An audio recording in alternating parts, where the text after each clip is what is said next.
Well, what's going on, everyone? It's the Great White Stoke coming at you from the Great West Coast. Driving down the mountain, might be some road noise. I think we'll get through it though, all right.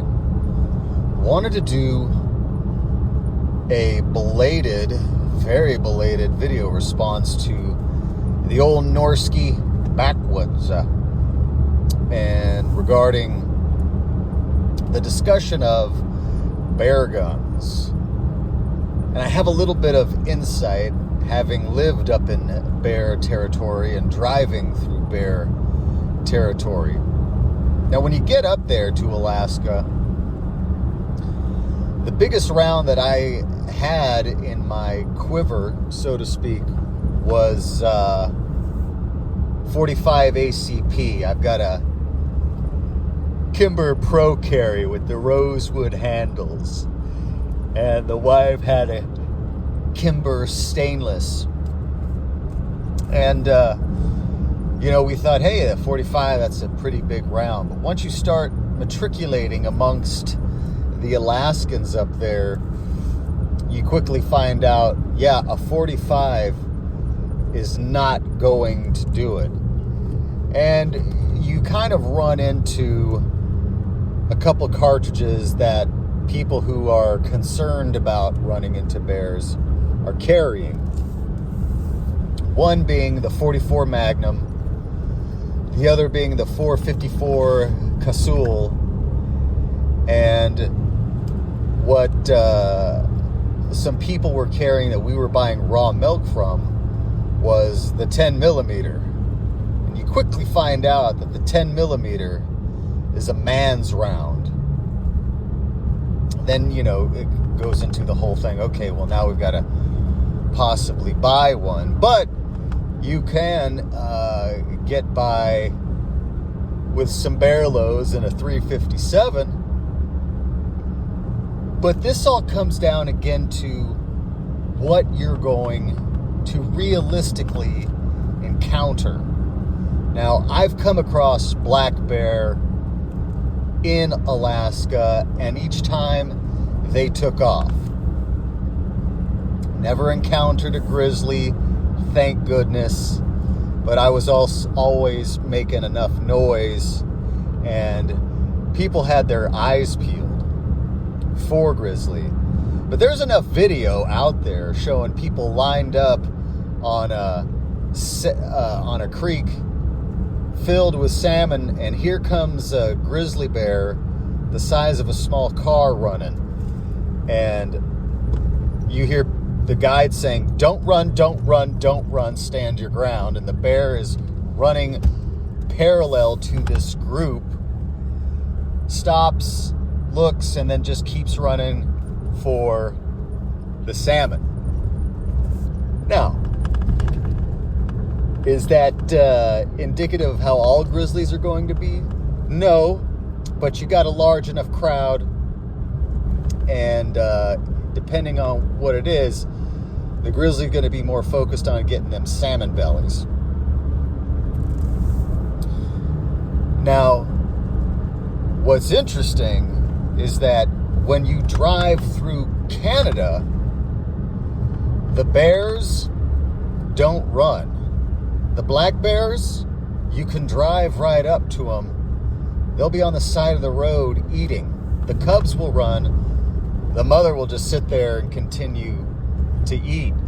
The grizzlies, they look at you. Oh, are you stopped? And here's why. Because in Alaska, the bears are hunted. The bears are shot.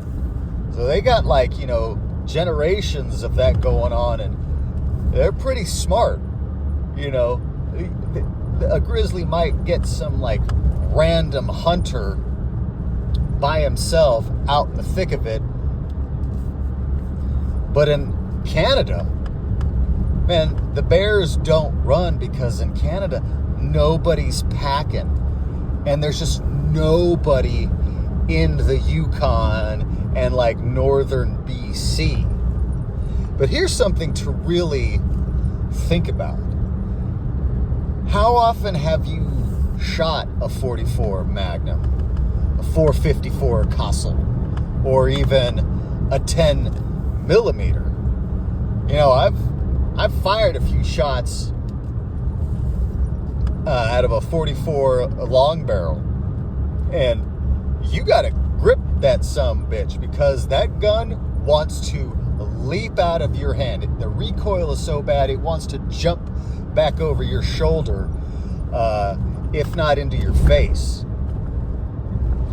And so you really have to start thinking about, okay, I've got this big round. If a bear comes at me, first off, how fast are they moving? Like a grizzly can move. They will be on you. They can close the distance very quick.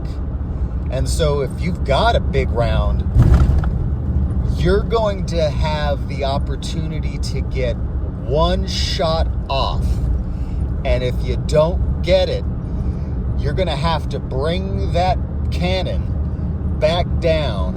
And by the time you do and set your sights for another shot, it's all over. So that's something to consider. You know, if you're like in the lower 48 and you're in warmer regions and you're concerned about bears, you know, one of the Inuit tricks is just to put, you know, bells on the kids' feet, right? Now, obviously, you run into some cubs, you better start making some big-ass noise and keeping your eyes peeled, right? But these are just some realities that I experienced in Alaska. And frankly, we went to the Anchorage Zoo one time and got to see some well-fed black bears and some well-fed grizzly bear. And I think it's a total LARP thinking that you're going to have any type of like big bore hand cannon on you when an animal the size of a Subaru hatchback, the size of a Volkswagen Beetle, comes charging you.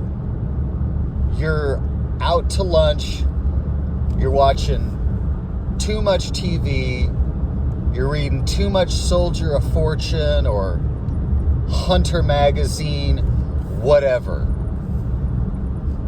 I think there's a big delusion among the gun community that thinks that a tool is enough to prevent you from getting killed by a bear.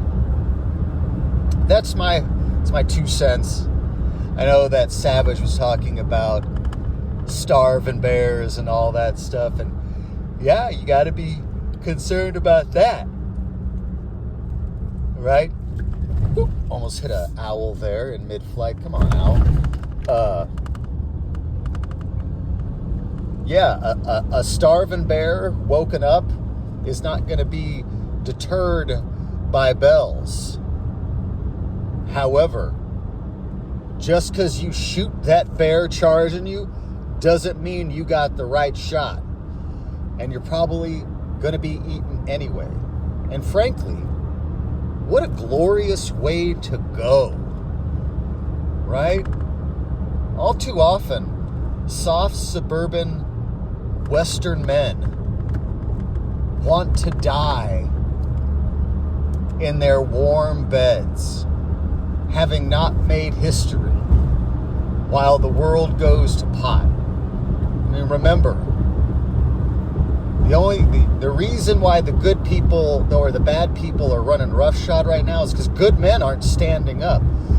Good men are more concerned about their Amazon Prime memberships, their Costco memberships, and keeping the lights on and leaving the bad world for their children and grandchildren to endure, where they may not be able to even access the same tools necessary to deal with the bad men. All right, that's a 10-minute video. Your guys' time is very important, as is mine. I hope you're doing well.